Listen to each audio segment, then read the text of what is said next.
When you look at the average American, they're truly living the dream. They own their home, they're driving 2 cars fully paid, 2 vacations per year, and a whole pile of leftover cash to spend and invest. And now back to reality. You came here for the truth, so let me unveil that for you. Today we're going to look at the reality of the situation. No sugarcoating it, no sweet dreams, rainbows and flowers. We're going to talk about the truth. And let's begin with this. Mind the gap. Surplus deficit spending 1947 to present. You can see what has happened over the years. Look at the surplus, fake surplus, and look at the deficit. And you will see that this will only get worse as time goes on. That's the way it is designed. And of course, as time goes on here, we are witnessing the amount of everything going up. You're seeing that no matter how much taxation is put onto the backs of every individual, they will always find a way to take more. They will introduce new taxes. It's not enough. They will increase the percentage of those new taxes. It's not enough. And many people will suggest that we have things to do. We have roads that need to be built. We have schools that need to be paid for. But that's not the way it works. Taxation is a failed system. It's not working at all. And as I just suggested to you, the more they increase taxes, the more they seem to need. The hungrier they get. That's the way this works. You can see that as time goes on, that government only takes more. The debt gets worse on a personal level, of course, because they have less money to spend, so they go to credit. They don't have those 2 cars fully paid, the home fully paid. They're going on these vacations and everything else all around the world, traveling and everything else. No, that's not happening. Yes, for many people it is, but you look at where the money is really going, and oftentimes we see that it is ultimately adding to their debt. So they can go on a vacation, they can buy a car, but I assure you, they owe a lot of money. And it is that facade that has been painted for us. All right? Now, projected federal debt and deficit, you can see this. It's going to have to happen. There's no other way around it. And I mean, it doesn't matter who's here, who's not. It has to happen like this. Deficits must increase. There's this period of time in which, you can use accounting fraud to make this happen and show a surplus. I don't think that serves a purpose ultimately, because you're just fooling yourself. People don't see this value and think to themselves, oh, wow, everything's doing great. I'm going to go to the store and spend more money, or I'm going to make better decisions now. People are going to do whatever they want. If they have more credit on their credit cards or the line of credits or their home equity or anything else, they're going to use it. Whatever numbers the government pushes out there, it literally doesn't matter. If you want to borrow from yourself, later down the road, borrow from Social Security and others, well, ultimately you're just screwing over one group to make one statistic look very good. We know what the end result will be. And that is too much. They can't handle it. And maybe, just maybe, they have to ramp up the printing presses to buy it all up. If people end up losing faith, investors, hedge funds, central banks, end up losing faith in the US dollar over the next, let's say, 1, 2, 3 decades and start weaning off of that, well, there's more debt, the deficits are worse. What's going to happen? Ultimately, the central bank needs to step in, print it all up, and buy it. And of course, you will have a destroyed currency, but that is the name of the game. The runaway debt train. All right. Look at the GDP and what has happened over the years. I've noticed something very interesting, and I'll show you another graph here, similar. The federal debt, total public debt. Since Richard Nixon, 1971, ever since that moment, we can see that there has been this escalation of debt. It's been a very, very big problem. In 1971 just so happens to be the year gold was removed from the money supply, that last little bit of it, last semblance of gold. And of course, everybody knows the story, but it was, if you look at the charts, literally 1971, everything takes off. And then it goes parabolic. I mean, that's the way it is. There are ups and downs, but in general, the faster it goes, the faster it goes. And you start to look at the charts, and they are simply skyrocketing upward. You could see that with the debt. You're seeing that with everything. The GDP is not increasing at the rate that it once was. There's a lot of talk that they will increase. They have increased. You know, they also did increase during Obama's time frame, and a lot of people don't want to acknowledge that now. But they also did then. In fact, there was one moment where the GDP had increased by 5% on an annualized basis. 5%. Wow. I mean, that's incredible. Obama did that. He personally did it, of course. He'll take credit for it. Well, that's when they introduced Obamacare. More people were spending money, in this case, on their healthcare, and as a result, it shows that the GDP has increased by 5%. That was the introduction of Obamacare. So you can make the statistics look any way you want. The fact that people had to start paying more, all these premiums that they didn't have before, do you think that's a good thing just because the GDP number is going higher? Of course not. People have less disposable income. People can't buy the things that they need.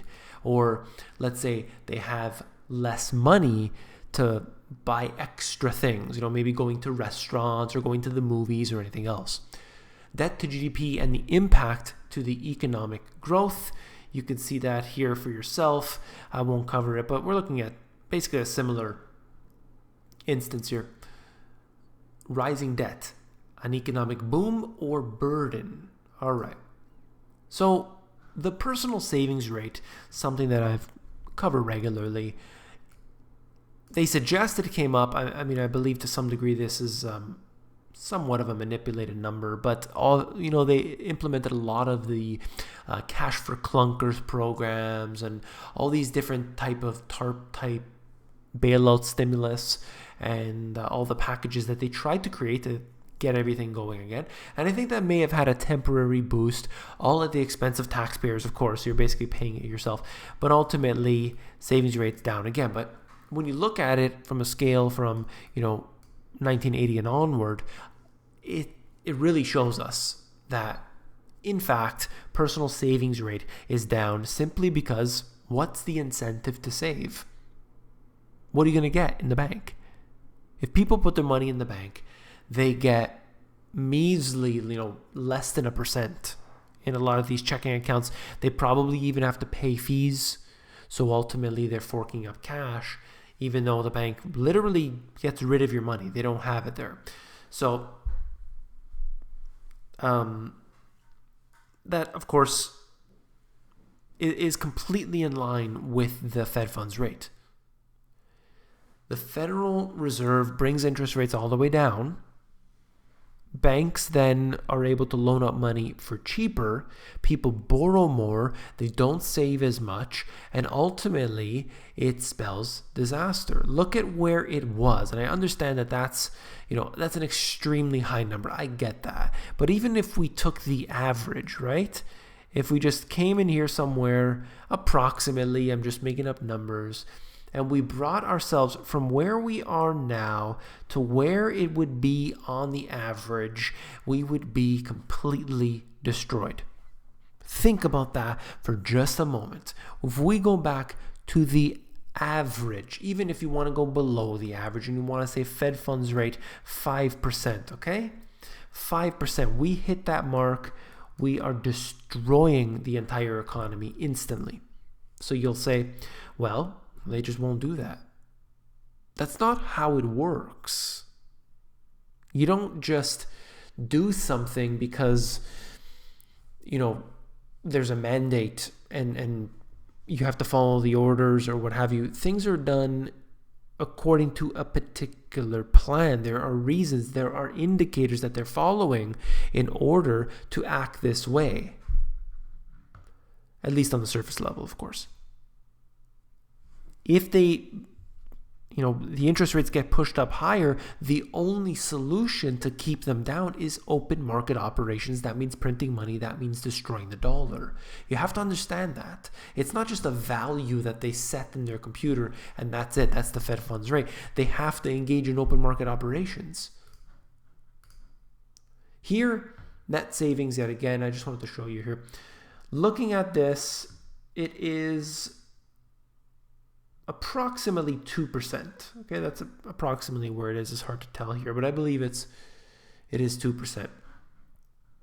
Lo and behold, coming down at this time when we had interest rates really high, obviously, people had an incentive to save.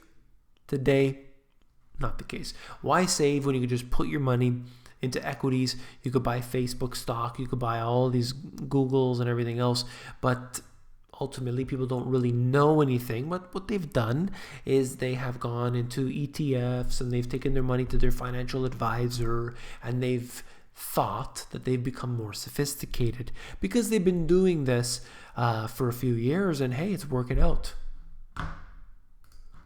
Well, see how that works out for you. Now, bringing this back, let me just talk about one subject here. I thought it was interesting. I saw this and I haven't looked into all the details. I'm just covering literally what I'm seeing here. USDA's America's Harvest Box. All right. So we have the SNAP program, also known as Food Stamp Program. People are using their EBT cards and they are buying into, you know, things that perhaps the average person would say, you know, you shouldn't be able to use your EBT card to buy these products, right? And of course, I know that a lot of people are on this, and I don't want to suggest anything here, okay? I'm just going to bring out the facts. I think that this, on a purely financial, the financial aspect of it, I'm not talking about anything else. Financially, this program could be good.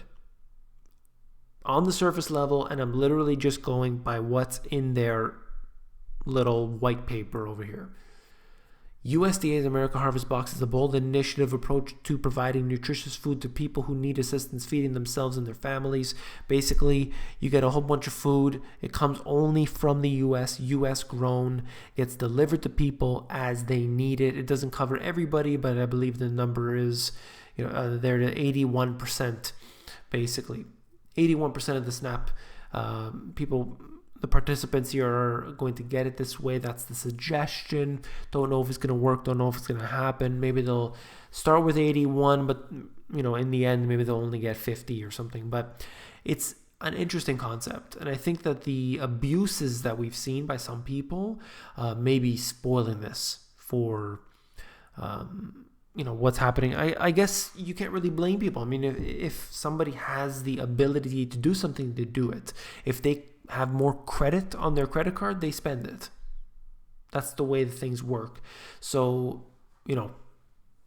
I don't know what else to say about it. I just see that we are seeing one of the worst economic situations that the U.S. has ever had. Okay, we are now up there in the ranks, despite what the stock market is doing. And many people, the people who are affected the worst by all of this, are the ones who are unfortunately, they're going to be even worse off in the near future. And that's simply the way it is. If you found this video informative, please give me a thumbs up. And if you found the video informative, I know you'll find my books, The Money GPS, and my newer release, Global Economic Collapse, even more informative. There are links in the description below where you can flip through them. Take care.